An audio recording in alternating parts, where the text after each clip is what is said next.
Ladies and gentlemen, welcome to In.The.News. Live news and commentary from around the world by your host, Holy Joe Rock and Roll.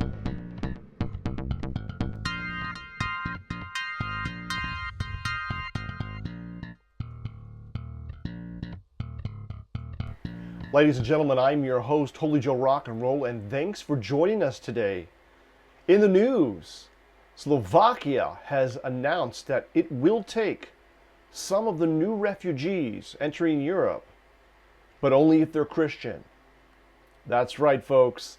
Finally, a European country has stood up to the massive influx of Muslim refugees fleeing their countries in chaos and the threat of Islam itself from ISIS.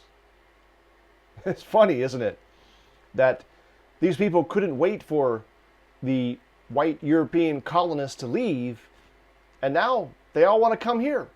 Why is that?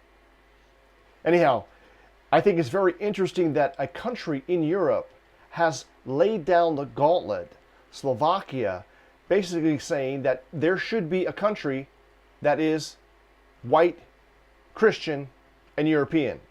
And we're not going to change that. We're not going to allow Muslims to come in and upset the apple cart. But let's look at some of the numbers.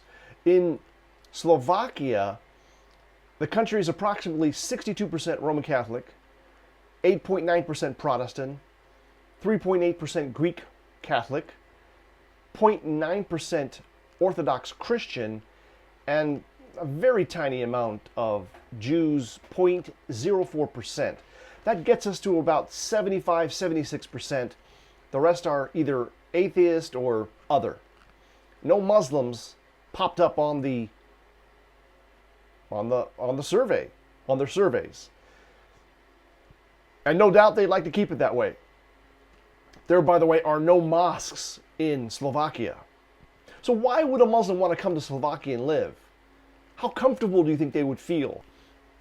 And how comfortable would a Muslim feel in a country with no mosques? How inviting of a place is that? You know, I think if Muslims would stop burning Christian churches, then Christians wouldn't be leaving Muslim lands. I thought Islam was the religion of peace, when in fact, in at least my lifetime, it has only caused chaos and hardship for mostly Muslims, but also non-Muslims in their midst. What's very interesting is that Quran fragments have been discovered in the UK from a collection of ancient books brought back to the UK from Iraq in the 1920s. They've discovered that the carbon dating of these artifacts were created between 568 and 645 after death, or CE, common error for you atheists. Muhammad is believed to have lived from 570 to 632. So it does raise the possibility that the book, or parts of it, were written before the prophet was even born, or during his infancy. But I thought he was illiterate. What's the real deal here, people? I'm just saying. What's the real deal?